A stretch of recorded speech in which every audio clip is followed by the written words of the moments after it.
Hello everyone, welcome to the deep dive. Yes, Jeremie Frimpong. Ooh, the name on everybody's lips. That, and obviously Florian Wirtz. So we're doing Jeremie Frimpong on YouTube this week after last week not doing it. Florian Wirtz is over on YouTube and how he will fit into this Liverpool side over on YouTube, over on redmenplus.com.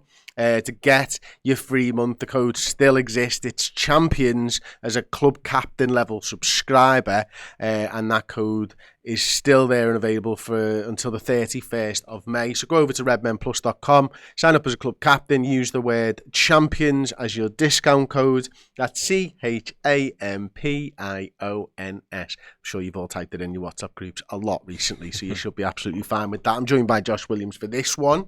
So yeah, I think last week's show was really interesting. I think both of us were very, very similar in our sort of opinions about him being an incredible footballer, but finding it incredibly intriguing to see how he would fit into this Liverpool side, especially off one game against probably Arsenal, where we slightly changed the tactics. Had another game now, and I think another nod from Arne Slot as to how Liverpool will actually use him, which takes away quite a lot of the fears and definitely bubbles up the excitement. Yeah, I think as a player, I've always liked him. You know, he's really dangerous, really attacking. Really fast. Really fast, yeah. To be honest, it's hard to praise him without touching on his speed. It's virtually impossible, I found, actually. When I was touching on everything that he was good at, on my Substack, I was like, he's good on the dribble, but then I was thinking, like, yeah, but he just knocks and runs. And I was thinking, like, his recovery pace, yeah, it's just pace again. But that's just the way it is, and he's 24, so, and he doesn't get injured. So, that's likely to last, which is good. But yeah, I think it's been a stylistic thing. I think it's been looking at what he's good at, crucially looking at how he's thrived at Leverkusen, and thinking, right, how does that translate at Anfield? And I think looking at the season that we've just navigated, where we've won the Premier League, it's been a bit murky to see. Sometimes, like when we signed Luis Diaz, it was obvious winning. It was just like, right, that's a brilliant fit. He's a front three man, specifically on the left, can play on the right, can play to the middle. Brilliant. And he came in and he looked like he'd been there for 5 years already. With Frimpong, it's been a bit more, right, you can't plug and play this guy. You need to tweak things. But, as you say, Slot has already started tweaking by the looks of things. And it bodes well because they look like Frimpong-themed tweaks. Absolutely. Well, should we get the first viz up anyway to get into that one? Yeah, I can't remember what the first viz is. Oh yeah, right. So this is just for some reason we've cut the title off, but that's Europe's top 5 leagues, right?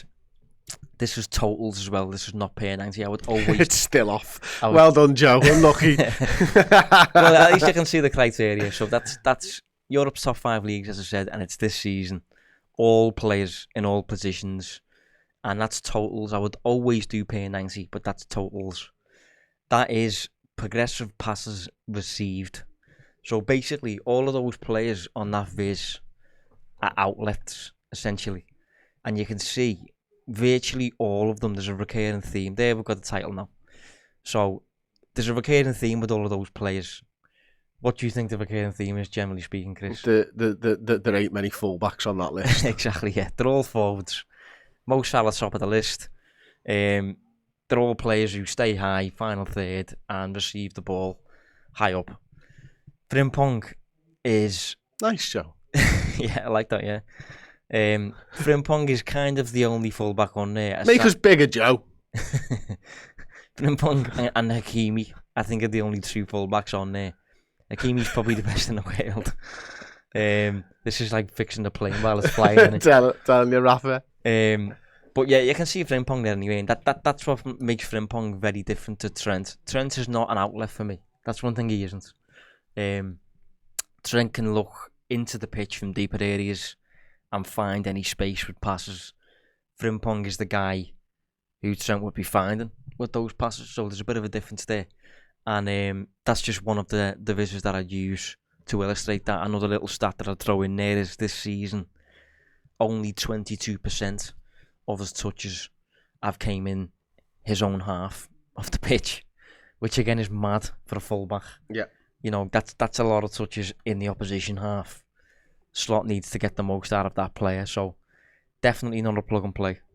No, absolutely. He's ridiculous, isn't he? And he's so attacking and so pacey and everything else that we've sort of spoken about over the last couple of weeks. But it does require probably a change in build-up from Liverpool, Josh. I think it's probably fair to say, and you know we've seen that, haven't we, over the last sort of couple of weeks? And should we bring up the first game against Arsenal away from home? Yeah, well, you can to illustrate the point first. To be fair, you can come in any order. So let's see what's first. Yeah, that's Arsenal away from home. So this was, as you can see, Liverpool have predominantly used a 4-2 build-up shape with a midfield 2 and a back 4. You can see the right back, to be fair, they're creeping up a little bit. McAllister's a little bit disconnected from Gravenberch, but you can still see that it's been a 4 and a 2. If you move on to the next one, this was Wembley, I think. Is it Wembley? Yeah. Little bit different, but also very, very similar. Still a midfield 2, still a 4. McAllister a bit more in touch with Gravenberch in this one, and still a deeper back 4 where the fullbacks are engaged in their own defensive third. And the next one, this is the weekend's game, I think, against Arsenal. Again, 4 and a 2. McAllister and Gravenberch, although I don't think this was McAllister, but the midfield 2, nevertheless, is very deep in this situation. You can see the fullbacks. Well, it's still virtually the same, isn't it? So I think what I'm touching on is what Liverpool preferred this season. And if you picture Frimpong in that structure, it's not what we've just touched on, with him being an outlet and him touching the ball 22% of the time in his own half. I think Frimpong, ideally, would be out of the screen in that situation. Yeah. And this is why he's not a plug and play. This is why you need to tweak things. This is why you'll need to come up with new shapes to get the most out of them and things like that. And some of the evidence that we've seen so far in this game against Arsenal, but also against Brighton last night, although this is going out Tuesday, is it? Yeah, don't worry about it. Yeah. You know. Mind you, it is Tuesday, isn't it? It's going out Wednesday. It's going out Wednesday. You should have just not mentioned it. Yeah. Skip to Viz 5. Yeah, what do you mean? 5. Let's go to 5. There we go, right, Josh. There we go. Lovely.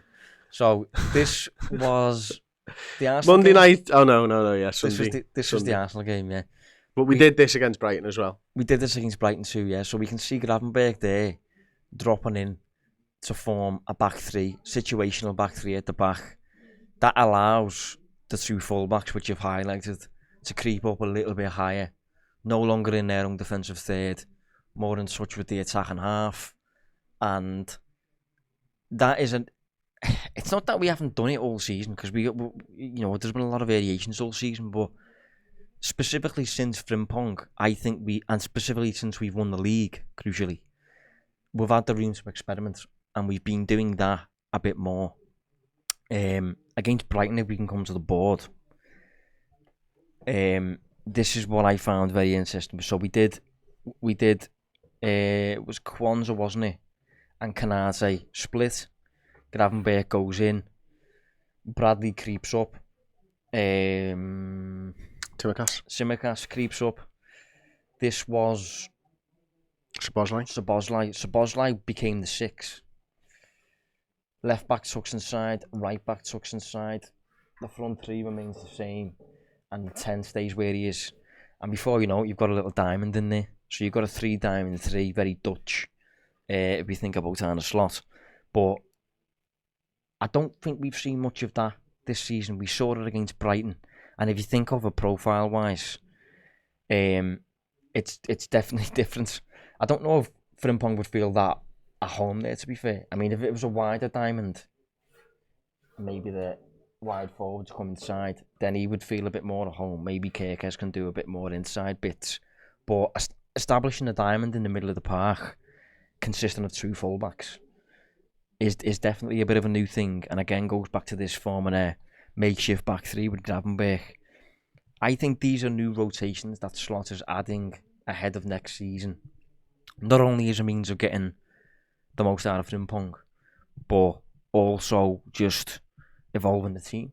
Just, doing different things with Kirkes or whoever it is, and just being more unpredictable next season, adding more layers to what we're doing. I'm a big fan of a diamond. Yeah, I know you are, mate. I know you are. What I love about this is I do think it can play to so many different strengths, can't it? Because, there's no reason that it can't be more like that when the ball's over this side of the pitch as well. Yeah. And then you are probably asking Salah to cut inside and drag a couple of players, and then you're sort of thinking about Frimpong hitting that space down there. And then you've still got, you've got the pullbacks that we saw from Conor Bradley. And I definitely think that Conor Bradley's role changed quite significantly Monday night against Brighton, because I felt like he was very much let off the leash to do a little bit more of that further forwards play. Certainly in the first half. In the first half, he could have had 2 assists, never mind the 1 assist, and the goal as well, because he was in there. And what's really interesting, you mentioned it before, just wanted to take a look at Jeremie Frimpong's heat map, if we can, Joe, over on my screen right now, mate, because this illustrates, I think, perfectly your point about where his touches are. This is all season, is it? This is all season, yeah. I mean, it's just... What are the fullback has deep red heat maps in a penalty area? Yeah. You know what I mean? That's quite significant for me, and that's the type of player that he is, and I think we're going to have a lot of fun with him. I think we're going to, because I think some people this season, and I think I've felt this myself at times, Josh, this season, is it's not been as exciting as previous years. It's been a little bit more conservative. I do get the impression we're going to get a bit more excitement next season, certainly if we get the signings that we're rumoured to be getting, talking about Florian Wirtz again, deep dive show on Plus right now. It could be that he brings a bit of that back, but I think Slot will be keen to not give up stuff when we do that, because I think he's going to add stuff in to beat a low black but not want to give up more goals. Yeah, I think the interesting thing with Slot is he's obviously done this sort of thing many times now, because he's very accustomed to losing his biggest players. While he's a Feyenoord, plenty of players who were above the level ended up leaving, and he'd have to come up with a new plan. Like, I think Sinisterra was there. He was a key player for them. I think he ends up moving to England. Senesi, I think, played under him as well. Minte, was only on loan. I think they get in players like that who were on loan and things like that, and they're only going to be there for a year. So Slot's very much used to tampering with his shapes, depending on the players that he's got. Liverpool, for the most part, are going to keep the group as it is, but a key player in Trent is leaving. I don't think Slot is tactically limited to the extent that he'd be naive enough to just Trent leaves and he just puts Frimpong there and just says right as is sound. Yeah. I just don't think he's that type of manager. I think he's inclined to adapt. I think I don't want to use the same pragmatic because it makes him sound defensive. I don't think he's defensive. He's more defensive than Jurgen, but everyone is. But he does have that degree of pragmatism about him, where he can manage games, he can manage opponents, scenarios and things like that. And I think having the option of Frimpong alongside Bradley, who I do think will share the minutes, I don't think either of them technically would be the starter. I think it would be depending on the match scenario, and if both of them are fit and available, and you're coming up against a front two. Let's say, we haven't got any other counters, have we? But let's say we're coming up against an opposition front two.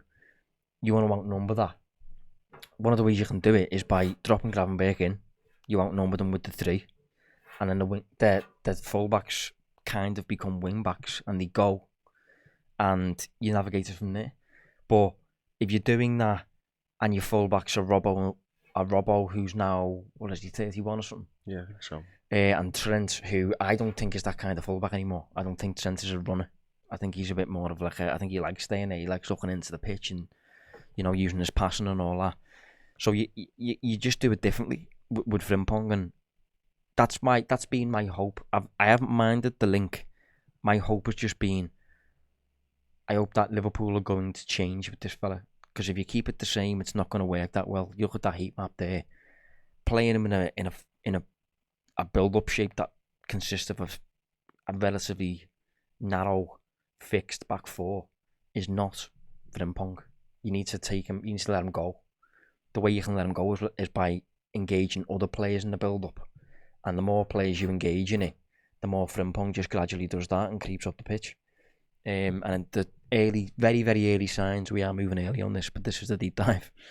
The very early signs suggest that the changes are being made already. Yeah, absolutely. I think the other thing that's interesting is, I think Liverpool fans will probably not like to hear this, but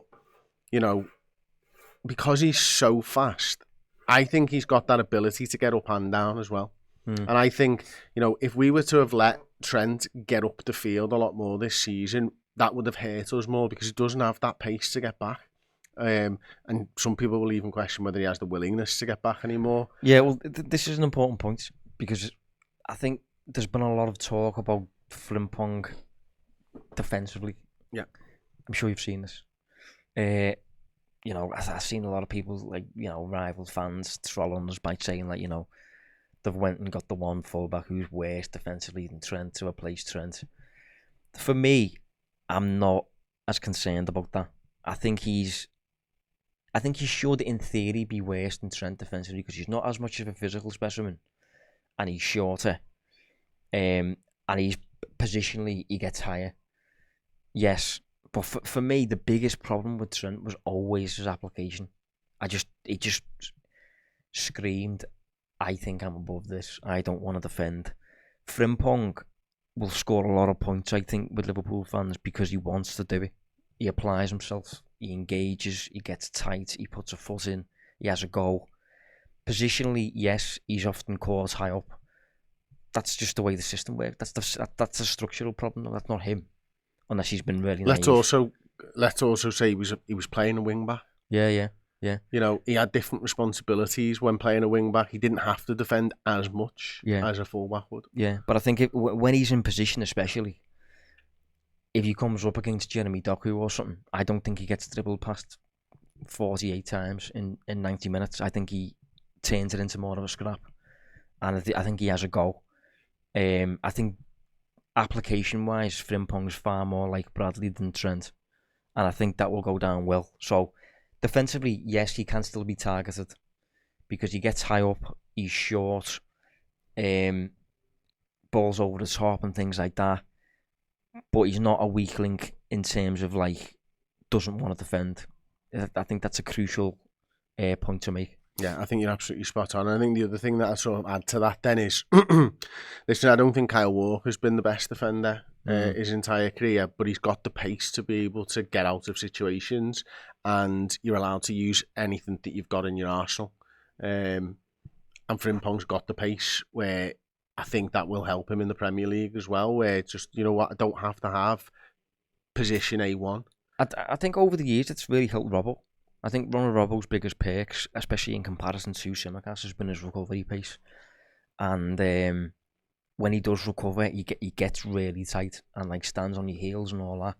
I can see Frimpong doing similar. I can see Frimpong benefiting from that recovery pace and not just kind of getting behind the ball and standing there, but just running after the player with the ball on that side and, kicking it out for a throw-in or something like that, or just, engaging more crucially. So I can see similar perks to what we've seen with Robbo over the years with that recovery pace. One of the other things I just wanted to sort of touch on briefly is, what does it mean for sort of, say, Dominic Szoboszlai? What positions do you think he has to change, if any, if Frimpong and Salah were there? Well, I think the initial... Or does it have a little bit more on Gravenberch as well?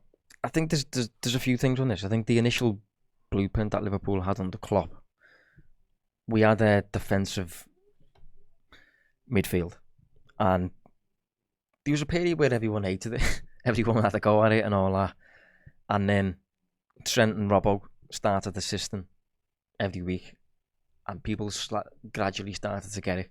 So it was there was your front three: Bobby, Salah, Mane. Most teams nowadays attack with a front five. You have 5 players designated to attack, 5 players designated to sweep up.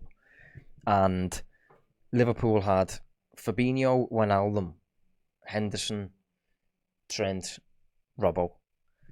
Pick 2 from them. And Jurgen was like, right, Robbo goes, Trent goes, perfect. I think the position that we're in now, if we sign Frimpong and Kerkers, you could argue similar happens. Where, if you're looking at it, Szoboszlai, McAllister, Kerkers, Frimpong, Gravenberch. Again, pick 2. I think it's a bit more of a question nowadays. Szoboszlai's return is looking okay of late. McAllister can chip in. But Frimpong, you have to let go. If Frimpong goes, Szoboszlai probably doesn't. And Kerkers, I think you can be flexible with that one, but let's say Kerkers goes. Again, then you want a midfield, then that's predominantly behind the ball. I don't think Szoboszlai would have that much of an issue with that, based on his performance against Brighton, last night. I think he's okay with that. I don't think he craves goals and assists or anything like that. McAllister, we know, is really sensible tactically. Gravenberch's fine with it. So I can almost see us going back in time a little bit towards that. And, I'm sure there'll be situations where, like, plays a little bit deep, the ball's not necessarily up here, and Szoboszlai does a little bit of covering that Henderson used to do, or even McAllister, potentially Gravenberch, does a little bit of covering for Frimpong, for Kerkers. But it's about having that united system, and everyone understands. The ball's there, my man's there, where am I, and all that sort of thing. And I think we've got the players to be flexible with it. But I think that's the crucial word, flexibility. I think Liverpool are approaching.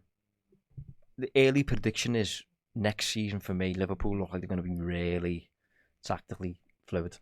And that's a very good thing, considering over the course of a season you navigate 38 games against 18 different teams. 19 different teams, and that's so you've got to have these different tools to use, and Liverpool look like they're adding them. Yeah, absolutely. So the overlapping and the underlapping runs from Jeremie Frimpong could cause jubilation in away ends and home ends all season long, I'm sure of it. It's very, very exciting potential signing as a time of recording. We have got a Florian Wirtz deep dive. If you want to get over there, use that Champions code. Sign up as a club captain subscriber on redmenplus.com. You'll get a free month, and yeah, you'll probably get all of Liverpool's transfer business, the speed they're moving in the market, Josh? Yeah. Absolutely ridiculous. Yeah. Get over there, sign up, enjoy the Florian Wirtz show on us, and we'll see you next time on the Deep Dive.